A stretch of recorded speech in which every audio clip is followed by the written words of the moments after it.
Sórí ìyálé tó ní ń sọ fún ọ pé kẹjọ wá gbé, ó ń tàn ọ́ ni o. Ṣé o ti gbọ́ mi? Gbogbo ẹ̀yin ọmọ kéékèèké, tẹ́ ń rẹ́yìn ìyàwó kékeré, tẹ́yìn fúnra yín ò ní ṣẹ́ tẹ́ ẹ̀ lábọ̀, tẹ́ ẹ̀ ní tẹ́ ẹ̀ ń ṣe tẹ́ ẹ̀ ní gbà ṣẹ́. Èyí ìwé ẹ̀ka, ìwé ẹ̀rí gidi ẹ̀ ní lọ. Ẹ lè jí lọ́la kí wọ́n ní iṣẹ́ yá kọ́gbọ́n pálí ẹ. Kì í ṣe pé bóyá bíráǹdì kan lọ ní tí ń powó wálé fún ọ. Ọkàn sáà jíǹde orí ẹni o fẹ́ rèé ṣe ìyàwó kékeré. You are still in your early 20s. Gbogbo ẹ̀yin young graduate tẹ́ ẹ lọ ń ṣe ìyàwó kékeré láì ní owó lọ́wọ́. Wo ó máa sunkún kú òǹbẹ ni. Èyí tó sọ fún ọ pé káwọn jọ wá máa gbé, kò sí ìyálé tó máa gbà ẹ́ mọ́ra o. Ó fẹ́ kó báyìí, ó fẹ́ ba yí ẹ̀ jẹ́ ni o. Ó máa kí àìsàn tó mọ̀ wò tó fi kú, ó máa kì í bọ́ ẹ̀ lára. Kò sí ìyálé kankan tó máa nífẹ̀ẹ́ dénú. Ṣé o ti gbọ́ àbí tí ẹ ya? Dẹ́nà ẹ̀yin ọkùnrin tẹ́ ẹ̀ ń fẹ́ obìnrin pọ̀ sínú ilé kankan náà. Tẹ́ ẹ wá sọ àwọn ọmọ kéékèèké tẹ́ ẹ̀ ń fẹ́ ṣèkejì ṣèkẹta, tẹ́ ẹ sọ wọ́n dẹrú ìyálé. Ara yín lẹ́ ń tàn o. Kò sí ìyálé tínú ẹ fẹ́ dùn pé ẹ fẹ́ yàwó lè. So tẹ́ ẹ bá feel pé nípa sísọ ọmọ kékeré tẹ́ ẹ fẹ́ lè dẹrú rẹ̀, ìní ó fi fẹ́ràn yín, ìyẹn ò ní kó má padà wú òkú yín dà sáàtàn. Ìyá onígbìndé bọ́kọ ẹ ṣe fẹ́ yàwó mẹ́ta lé tó, òun ni alákọ̀ọ́kọ́, mẹ́ta ló wà lẹ́yìn ẹ̀. Òun ni ọkọ kó gbogbo dọ́kúmẹ́ǹtì everything lé lọ́wọ́. Òun lọkọ kẹ́, ọkọ kẹ́, ó fi àwọn yòókù kẹ́ ìyálé yẹn. Ìyálé yẹn padà wú òkú ẹ̀ sórí àtàn ni. Wúmánù ayé làgbé tó lòun ní pásítọ̀, Ọlọ́run sọ fún òun pé àjẹ́ ni gbogbo ọmọ tọkọ òun ti bí kọkọ òun tó fẹ́ òun. Sórí pò náà padà wú òkú ọkọ ẹ̀dà sórí àtàn ni. Despite pé ọkọ yẹn ó fi àwọn ọmọ tó ti bí tẹ́lẹ̀ ó fi kẹ́ woman yìí, ìyàwó rẹ̀ àkọ́kọ́ kú ni. So obìnrin bó bá fẹ́ wọn ṣe kíní ogun, bó fẹ́ wọn ṣe kejì àgbákò, bó fẹ́ wọn ṣe kẹta ọ̀ràn, kò sí nọ́mbà tó lè tó obìnrin sí tó bá ti fi kan kẹ́kan. So orí èyí tó fa àwọn yòókù kẹ́yẹn, ó máa padà fojú ẹ̀ gbolẹ̀ kan, á fojú ẹ̀ ráre kan náà ni. Bẹ́ẹ̀ ni wọ́n ì sì pẹ̀ nàró fábùké. Ẹni tí inú ẹ̀ ò bá dùn, wọ́n ń fagídí múnú ẹ̀ dùn. Tó o bá ti mọ̀ pọ̀ lágbára polygyny, wá yín mẹ́yọ kan tó o fẹ́. Tó o bá ti fẹ́ yàwó kejì kẹta, you have to treat the three of them like a human being and like a wife that they are. Tó o bá ti mọ̀ wípé ó dìgbà tó o bá fọmọ kan ṣerú orogún láti múnú orogún kan dùn, kò sí ní tó o lè ṣe láti múnú orogún dùn tó o bá ti fẹ́ yàwó lé. Ṣé o ti gbọ́ mi? Dẹ́nì wo obìnrin náà tán fẹ́ ẹlẹ́yàn. Ṣé o ní owó tó lè spend on your own? Ṣé o ló lọ? Ṣé o ló kọ? Ṣé orílẹ̀-èdè sí? Torí tó bá jẹ́ pé orílẹ̀-èdè sí, o ò ní fàn, o ò lè kánná, o ò ní nǹkan kan. Ní wọ́n á fẹ́ lọ gbé ẹsẹ̀ kejì, ó fẹ́ lọ forí ṣánpọ́n ni o. Ìyálé tí ń nawọ́ ọ̀fẹ́ sí ẹ̀hún, ó nawọ́ ọ̀fẹ́ sí ẹ kó lè rí ayé ẹ̀ bàjẹ́ ni o. Kò sí ìyálé tó máa nífẹ̀ẹ́ dénú o. Kò sórogún kankan fùrọ̀ lórogún ẹnìkan ìfọ̀mọ́. Tó o bá ti mọ̀ pé you are the type tí máa ń fẹ́ validation. Tó o bá kíyàn tán dáhùn, ó máa dùn ẹ́. Béèyàn bá mọ́ ẹ lójú, ó máa kẹ́ ẹ lára. Mọ́ lọ nu polygyny. But if you are the type tó jẹ́ pé èèyàn mélòó gan ló ń kí, débi wípé ó lọ kẹ́nìkan kò dáhùn. If you are the type tó ṣe pé béèyàn ò béèrè ẹ ò ní worry. Àbí ẹ̀ báyìí ní ìsìn. Ẹni ṣùgbọ́n tó bá ti mọ̀ wípé mo kí lágbájá kò dáhùn, tàmọ̀dó wọ́n ṣe mọ́ mi, làkàṣègbè mọ́ mi lójú, irú ìgbésí ayé ń lò, jòkó sílé bá rẹ o. Tàbí kó o dúró tó fi réyàn tí ò níyàwó rí tó fẹ́. Ṣé o ti gbọ́ mi? Tó bá sì fẹ́ single náà, o lè fẹ́ yàwó lé ọbẹ̀. Tó bá fẹ́ yàwó lé ọ, ìyàwó yẹn ń bọ̀ wá tó lẹ́yìn ni. Àwọn ìyálé sì máa ń rí manipulation ṣe.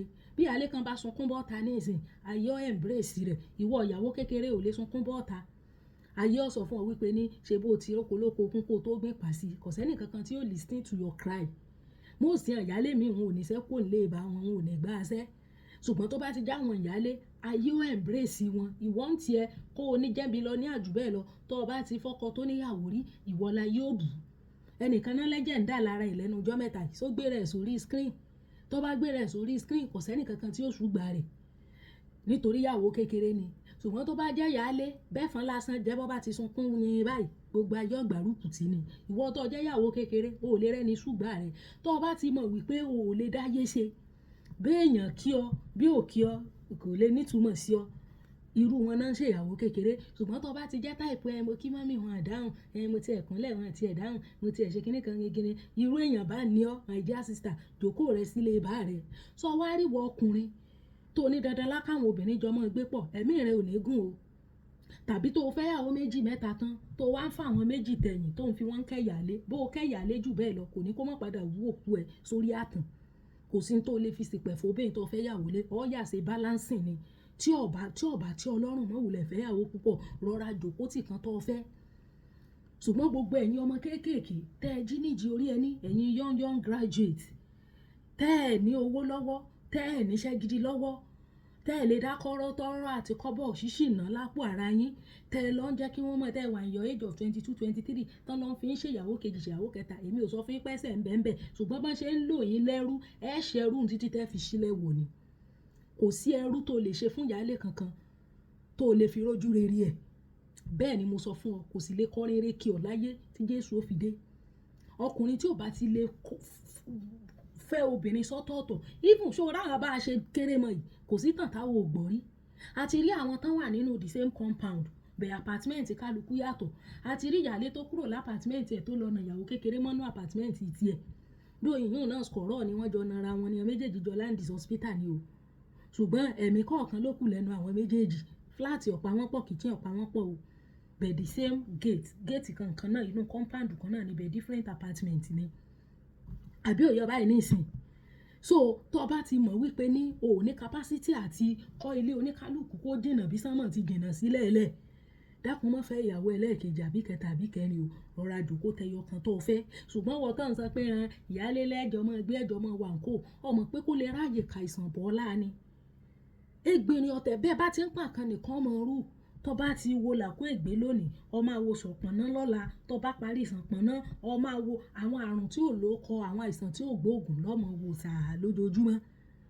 Ìfẹ́ wo nìyálé fẹ́ ní sí ọ̀tẹ̀jọ́ ń dókò kan ìwọ náà ìfẹ́ wo lẹ́jọ́ fẹ́ ní síra yín kálukó dúró rẹ̀ lọ́tọ̀ọ̀tọ̀. ń gbọ̀n wá níwọ ni kó máa dáná fún gbogbo wọn ń gbọ̀n bá dáná tó dáná fún wọn tán tí ń wúkọ́ lórí oúnjẹ ibi tán bá ti ń rojọ́ fatafoto lórí oúnjẹ tán bá wúkọ́ wọn ní níwọ ló fòògùn kọ́ sínú oúnjẹ. Ìwọ mọ̀ wípé nínú kíkálukú ṣe tiẹ̀ lọ́tọ̀ọ̀tọ̀ ibẹ̀ làlàáfíà wà. Ọkùnrin tó bá lóun ò lè máa travel káàkiri torí òun fẹ́ ràn ìyàwó òun kó jókòó ti ẹyọ kan tó fẹ́. Torí ẹ mọ̀ fẹ́ àwọn ọmọ ẹ mọ̀ ẹ̀ǹdẹ́njà ìgbésí ayé wọn.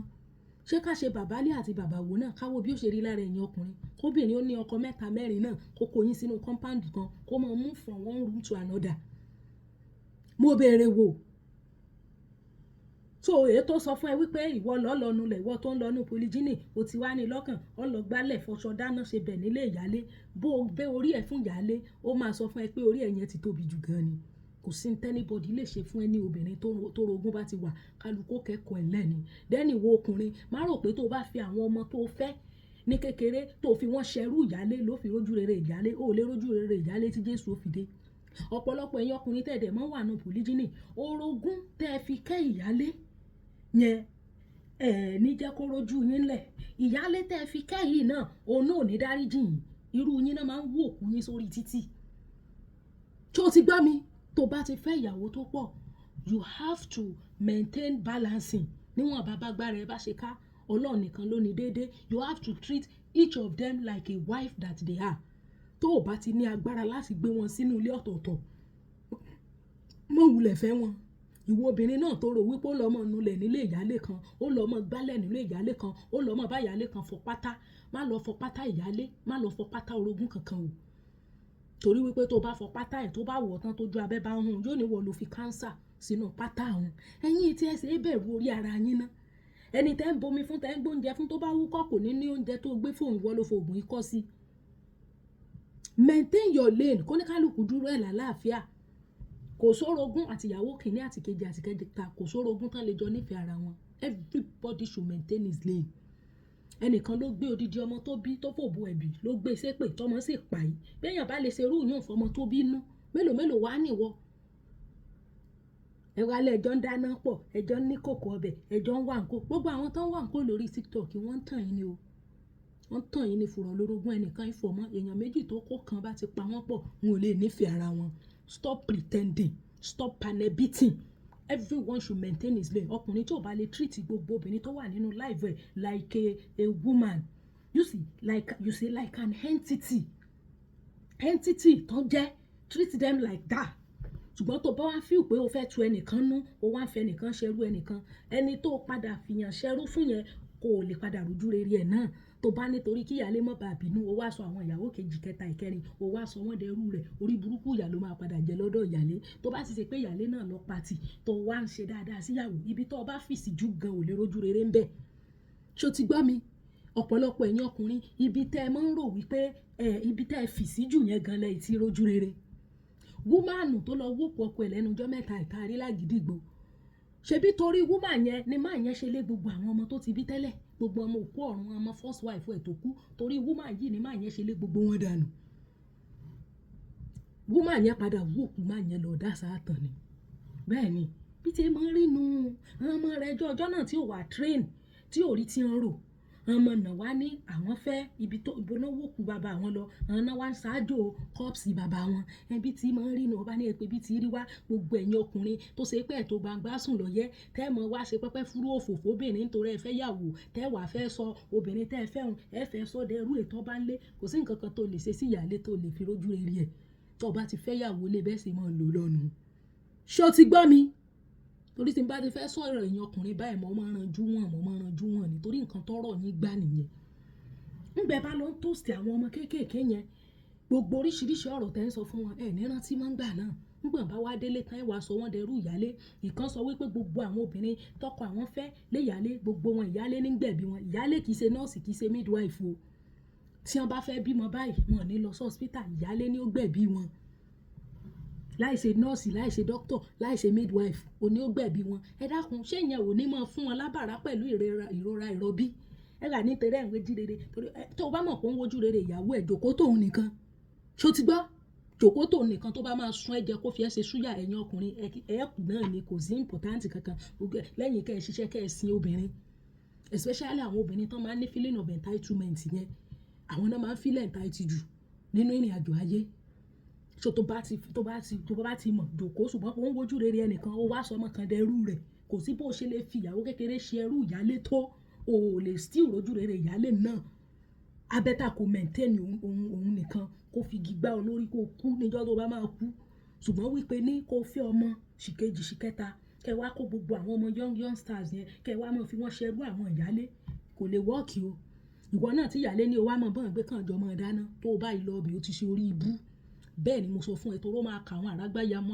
àìsàn àwọn àìsàn tí ò gbóògùn ló máa kìbọ̀ ẹ́ lára o tó bá wù ẹ́ kó gbọ́ tó bá wù ẹ́ kó má gbọ́ tó bá ṣe ṣókó tó ló ń gbé tí rí kan gbé káfàǹṣà kọ́kọ́ ní ọmọ bí ó ṣe máa travel lọ ọba yín wàhálà àṣòro ìgbésí ayé ti ẹ̀ nìyẹn ayé tọkùnrin wá ayé tọkùnrin wá nu tí ọba ti lè mọ ó mọ òun lè máa travel kiri kó maintain ẹnìkan ṣùgbọ́n pé ìyálé ní kẹjọ máa gbé òun ó fẹ́ jẹ́ kó o ṣe orí burúkú ni o kò sí ìyálé kankan tó nífẹ̀ẹ́ dénú ṣé o gbọ́ àbí tí ẹ ya kò sí ìyálé kankan tó nífẹ̀ẹ́ dénú o kò sì sọ́kùnrin tó máa nífẹ̀ẹ́ bí ìyálé ẹ̀ wọn ìyálé náà máa ń nífẹ̀ẹ́ tó bá ti fíò pé ayé ẹ ló fẹ́ lọ bàjẹ́ láti kó lọ ilé èèyàn kan lọ máa gbé bẹ́ẹ̀ òfò lómi ẹ̀fọ́ ṣe o ṣó ti gbọ́ kán lè máa dáná pọ̀ kán má bàa bu májèlé sí igbá kan wo kan kán bá bu májèlé sí oúnjẹ ẹni tó bu májèlé sí tóun bá ti láporó ẹ̀pà àjẹ̀bù tó ti lo àporó ẹ̀pà àjẹ̀bù tí májèlé ò mú ń kọ́ tó sì sóun ló fi májèlé sí oúnjẹ tí gbogbo èèyàn jẹ èwo lọ bùrù mọ́ dáná pọ̀ èwo là ṣe pọ̀